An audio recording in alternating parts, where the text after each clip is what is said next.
That's really, yeah. And it turns out that this lady is a journalist. Uh, I understand she is being paid by Tobacco Free Kids Okay. to cover the COP. And she published an article regarding the COP, and at the end of the article, there's a paragraph where she says that the activists that were not allowed to be into the venue in the COP were outside trying to approach the delegates. So I guess she was referring to that particular case with the Mexican delegate, which I repeat, I am grateful because he was kind enough to give us some time to listen. Yeah. That was some news for me, what you just told. So some journalists allowed in. No. No, they The were- lady who you were She talking. was out of Oh, the, okay. yes, she was I out of the thought doors she was in then. with this guy. Okay. You know, I had a strange experience. We met one journalist, and she was from Johannesburg. And she was walking out, and she said, "Are you protesters?" I said, "Yeah." So she interviewed us for a little, and then Aaron asked her, "You're a journalist. What do you feel about not being let in?" And she was saying, "But we've never been let in." I mean, the subservience and the acceptance of the fact that people don't have access. I mean, media has just taken it for granted, and I'm appalled that media is not pushing back and taking it seriously, because they are supposed to be the fourth pillar, right? They are supposed to be fighting for access to information. Yeah. And with COP, they seem to have just bought the whole argument that no one should be allowed and they should be held in secret. Yeah. And that's not helping at all. But I agree. we have that in Sweden as well, that when we approached media and explained to them that there's actually very serious breaches of administrative law going on during the whole process. And media kind of say, good. Yeah, I mean, I don't understand this. at No, all. no, it's kind of... For anything else, they would be hounding on the doors and saying, "We need to know." There's a People need story, to there's know. a story, there's a scoop, there's something there. Yeah. But in this case, it seems like it's hallowed ground, that nobody goes there. Yeah, And but not all journalists knew it. Because you remember the New York Yeah. Times lady who was Yeah. sitting behind us Yeah. and who was asking us, "Are you're the public? Oh, Yeah. do I need to move somewhere else so I'm not thrown out with you?" She was expecting us to be thrown out, but she was not expecting that she would be kicked out. Yeah, I mean, But you was. But in the end, she was out as well. And what's funny is it may come to the media's acceptance, because this is not the first COP. It's the 8th already, and probably it happened like this until it became like they just took it for granted and say, okay, we're not going to be able to get in there.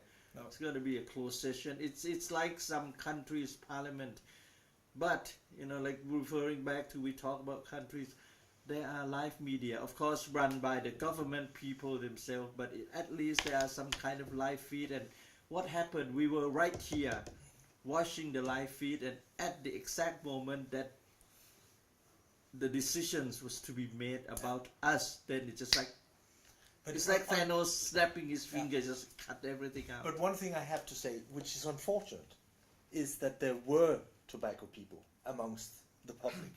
Yeah. yeah. And they do it because they want to protest that they are outside of the whole process. But it's counterproductive, That definitely because that is one thing that that is they can definitely- point at and say, Yeah, this that is guy, why. that guy was Yeah. a tobacco person. That's why you're not Yeah. allowed in.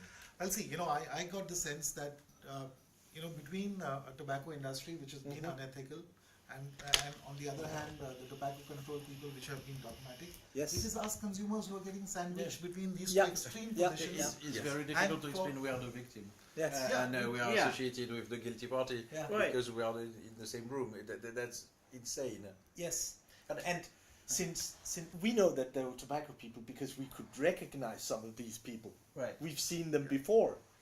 So it cannot be that hard to do it. Of course they could send some assistance somewhere. Yeah. But these people were Yeah, recognizable. but see, here are two powerful lobbies, right? Yeah. The tobacco lobby and the anti-tobacco lobby. Mhm. You know, they both have resources. They both are, you know, up against each Yeah. other in a war. But here are we, the consumers, Mhm. to whom this whole decisions impact. I mean, for us, we are the people who are dying, right? We are Yes. the people who are suffering disease, and we don't have any say in the matter. You know, we are totally disenfranchised because of two powerful groups at each other, and no one's listening to us. And it somehow seems to be okay to everyone that this is fair. You know, I mean, that's Oh yeah, how many times have we asked those decision makers, especially about quitting smoking? How many times have we asked them that, do you smoke? And the answer is just, no, we would never touch something so evil as cigarette. Yes. Then how would they know how difficult it is to quit smoking? And why not accept some better or healthier alternative, something that is safer? We never said, you know, it's completely safe. There is nothing completely safe. Nothing in this world that is completely safe. And at the same time, all those people are willing to accept other solutions, harm reduction solutions, Right. like Right. seat belts, condoms, methadone, Right. whatever. We Right. we are surrounded with harm reduction solutions, Yes. Right. and nobody is like saying, let's eliminate all the bad things. You can't eliminate You can. because we are people, Right. and we want to do some things are necessary in life, some things are fun. You can't eliminate, but why only?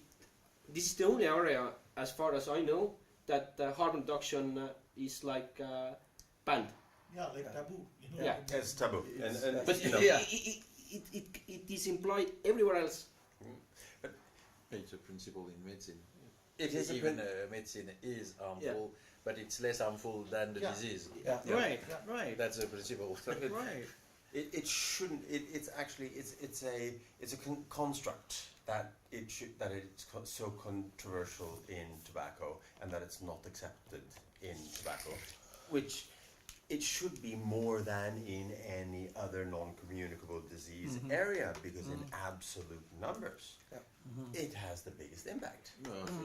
Cutting drug death by half, or Right. cutting tobacco death by half. Right. Yeah. It's huge. But what was amazing outside, it's always strange because it depends on the place, on the occasion, but it's a elf people conference, after all. And some delegates were really polite, and some were a little bit interested. One was very.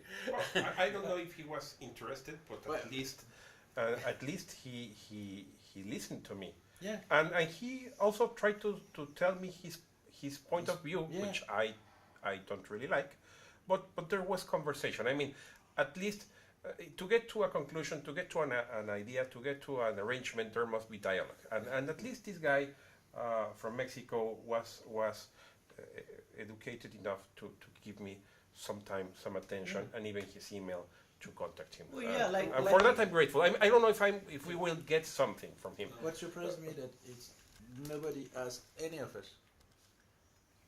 How did you quit smoking? Yeah. What's your experience? Yeah. What's your Yeah. past, your smoking past, or your reasons, or what you're feeling? I mean, feeling. Not only the psychological, but also physical. The physical, yeah, Uh, the health aspect. Like it's not interesting. In some venues, people say, "Oh, you're vaping, but were you smoking? How much? How did you stop? Do you still smoke sometimes?" They are interested because health professionals basically are interested in how a patient or somebody they consider ill Yes. evolves. And there, that was just, can you give me a paper? Some of them asked for, what are you distributing? Oh yeah, it's interesting. And that's it. Yeah. The subject was not of interest. You know? Khalid, what has been your experience? I try to speak English, but I don't think. Sure. You I can mean, say it in French and maybe French, not. yeah. Nous sommes ici pour trouver une solution. We are here to find a solution. Ce que je pense, si on a pensé l'Angleterre, comment elle fait? Si vous avez une idée sur l'Angleterre, c'est que la vape, vous pouvez l'utiliser dans les hôpitaux et dans les cliniques. Yes, so if there is an idea, it's, for example, seeing in England, they can use vaping in clinics, in hospitals, in What they have to do, comment ils ont fait, je pense, ce que j'ai pensé, que c'est du business ça. Tout c'est du business et de l'argent.